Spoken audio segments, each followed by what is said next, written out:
Bonjour, bienvenue dans la série sur les échecs où nous voyons les règles. Continuons. Alors, le pion,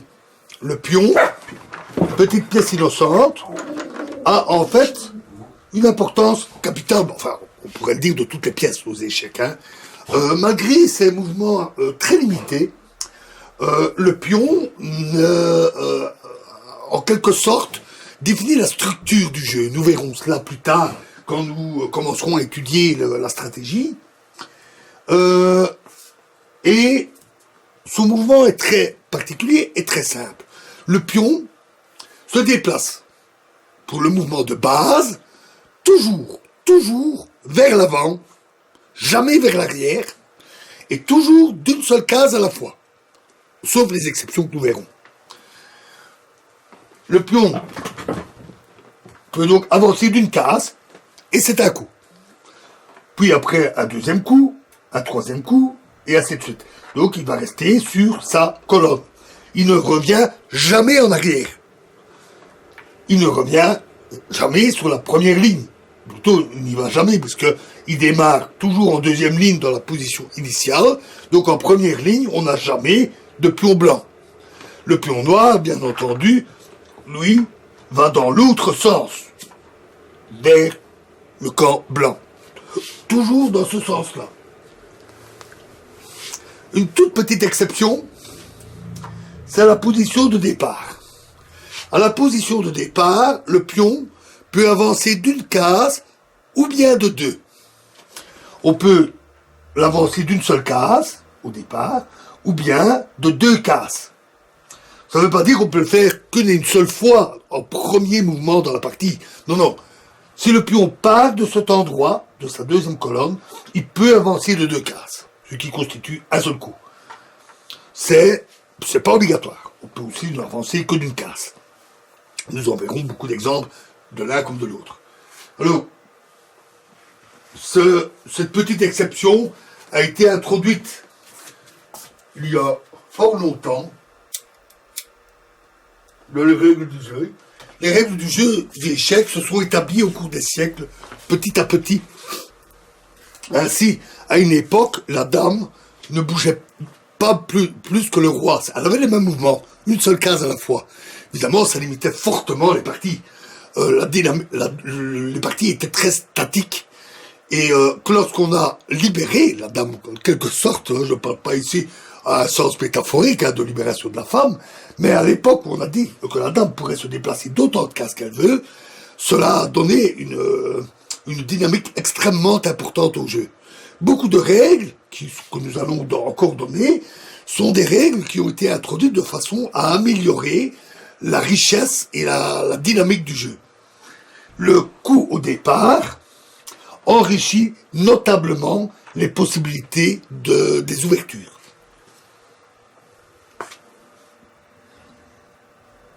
Alors, puisque le pion va toujours vers l'avant, supposons qu'il arrive en dernière case. Que se passe-t-il? Il ne peut pas aller plus loin. Il va que une case à la fois. Donc, il est bloqué. Mais là, il y a une règle particulière, appelée la promotion. C'est-à-dire que le pion va être changé, transformé, par exemple, en une dame. La promotion est obligatoire. Le pion qui arrive sur la dernière rangée, évidemment la rangée 8 pour les blancs, la rangée 1 pour les noirs, le pion qui arrive en dernière rangée subit une promotion.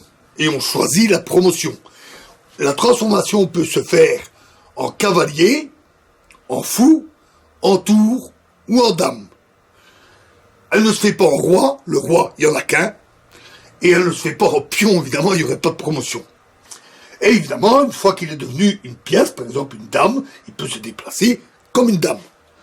Donc, il ne se retrouve pas réellement bloqué sur la dernière rangée. Et cette promotion est donc obligatoire, et généralement, on choisit la promotion en dame, parce que c'est la pièce la plus puissante. Dans certaines situations exceptionnelles, où cette transformation poserait un problème particulier, on peut dire je transforme en tour, ou en fou, ou en cheval. Mais c'est très rare. La plupart du temps, on dit j'en fais une dame. C'est le plus puissant. Notons que on peut se retrouver ainsi avec plusieurs dames blanches ou plusieurs dames noires. C'est pas gênant. Il n'y a aucune règle qui dit qu'il n'y a qu'une seule dame blanche dans le jeu. Avec les promotions, on peut se retrouver avec 2, 3 dames. J'ai vu des finales se jouer à 3 dames contre 3 dames. Une vraie folie dans ce cas-là. Ça rend le jeu très compliqué.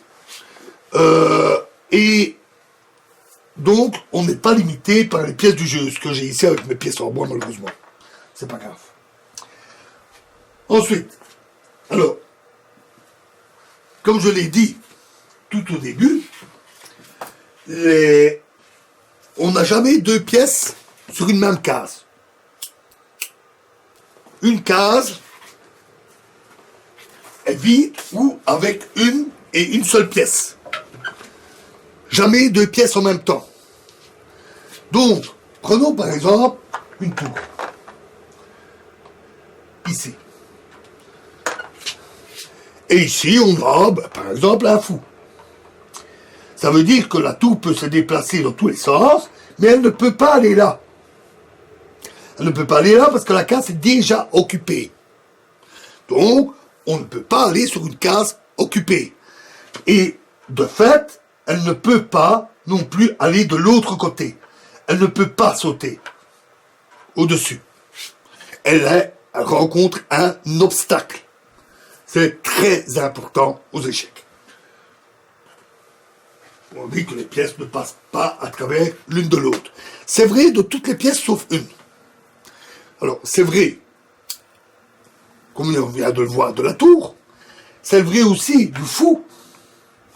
Ainsi, le fou sur sa diagonale ne peut pas aller de l'autre côté parce qu'il est bloqué par une tour sur son chemin. De même pour la dame.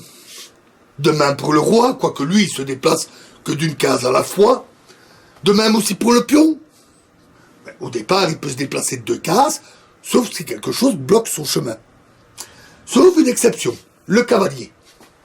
Le cavalier, lui, peut toujours faire son saut en forme de L.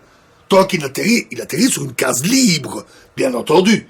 La case ne doit pas être occupée, mais il peut sauter au-dessus des pièces. Ce qui est tout à fait légitime pour un cavalier, n'est-ce pas? Et c'est cette particularité qui permet au cavalier de surmonter sa petite déficience du fait que ses mouvements sont parfois un peu limités. Mais du fait qu'il peut non seulement faire des mouvements un peu en biais comme ça, mais également au-dessus des autres pièces de son propre camp, lui donne une mobilité supplémentaire qui compense un peu son désavantage. On dit que le cavalier, et le fou ont une force à peu près équivalente. Parfois, on considère que le fou est un peu plus fort. De fait, souvent, pas toujours, mais souvent, il est préférable d'avoir 2 fous plutôt qu'un cavalier et un fou ou 2 cavaliers.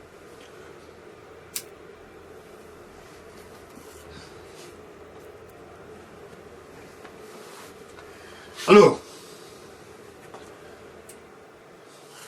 revenons à nos pions. Cela veut dire aussi, pour nos pions, lorsqu'ils avancent, une case, une case, une case, et c'est fini. Ils sont bloqués. Les pions ne peuvent pas passer à travers, ils sont donc coincés. Et c'est cette particularité du pion qui va rendre leur position plutôt statique et qui va donner sa structure au jeu. Donc ça, c'est un point important. Évidemment, il y a d'autres possibilités que nous verrons bientôt avec le pion. Et